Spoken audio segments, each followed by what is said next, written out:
Imagine this. You're deep inside enemy territory. No backup.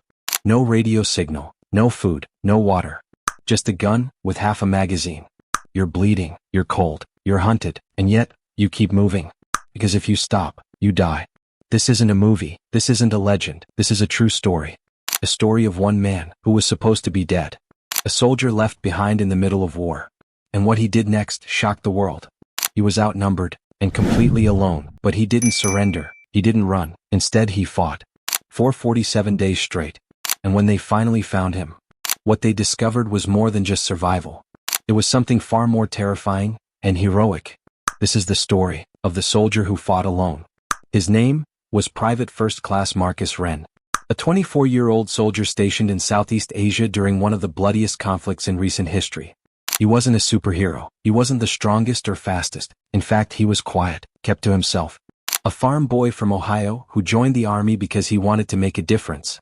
In 1973, Marcus was sent on a routine patrol mission with his unit, deep into a remote jungle valley. The mission was supposed to last 48 hours.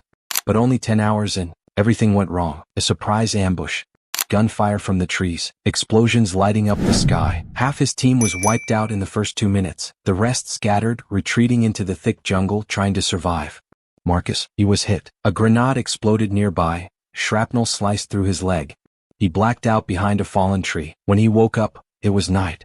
The jungle was silent. He was alone. No radio, no supplies, no idea where his unit had gone. He didn't even know if they were alive. Now, most people would panic, but Marcus didn't. He tied a piece of his uniform around his leg. He buried his scent under mud to hide from patrol dogs. And then he started moving, slowly, carefully. He was behind enemy lines, miles from any friendly base. But giving up? That was never an option. Day 1 turned into day 3. Marcus survived on insects. Drank rainwater from leaves. He mapped the stars at night. Hid during the day, always listening, always alert. By day 6 he found signs of enemy camps. He kept moving, always staying one step ahead. Then on day 10, he saw something. A child, maybe 10 years old, wandering alone. Marcus approached carefully. The boy froze in fear. But Marcus knelt, spoke gently. The boy, shaking, whispered something. There was a map. The child's father had drawn it before he was taken by soldiers. The map led to a hidden resistance village in the mountains, friendly to Americans. It was 42 miles away. With no choice left, Marcus followed the map. But he wasn't alone anymore. Word spread quickly. The enemy now knew. An American soldier was alive in the jungle. They wanted to capture him, use him for propaganda, or worse. From day 11 to day 28, Marcus was hunted. He moved only at night. He avoided paths, crossed rivers, and hid in caves. Once he went 4 days without food, but he didn't stop. He wrote letters in his head, to his mom, his little brother, his girlfriend back home.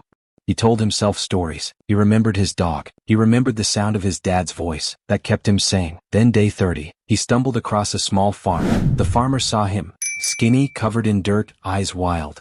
But instead of screaming or calling for help, the farmer handed him bread and a boiled egg. Marcus cried. The farmer gave him shelter for a night, bandaged his leg, gave him directions. You're close, he said. Only 5 more days. But those 5 days were hell. Heavy rains flooded the forest. Marcus got sick. He hallucinated. He fell into a pit filled with snakes and had to climb out with his bare hands. He almost gave up, but something inside him wouldn't let go. Then finally, day 47, he saw it. A flag. Not an enemy flag, but a homemade cloth, painted red, white, and blue, hung outside a tiny wooden house, the resistance village. They took him in, fed him, cleaned his wounds, and within 48 hours a U.S. helicopter flew in to extract him. Marcus Wren was alive. When the army debriefed him, they couldn't believe it. 47 days, alone, wounded, behind enemy lines. And not only had he survived, he had drawn detailed maps of enemy locations, camps, patrol routes. He had become a ghost in the jungle.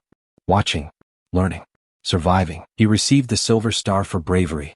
But Marcus never considered himself a hero. In his words, I wasn't brave. I was scared every second. But I knew if I gave up, no one would ever know what happened to us. I had to keep going, for them. But here's the twist. Years later, when Marcus was interviewed on live TV, the host asked him, what was the scariest moment of those 47 days? And Marcus paused. Then he said, it was day 18. I saw my own reflection in a pool of water. I didn't recognize the man staring back at me.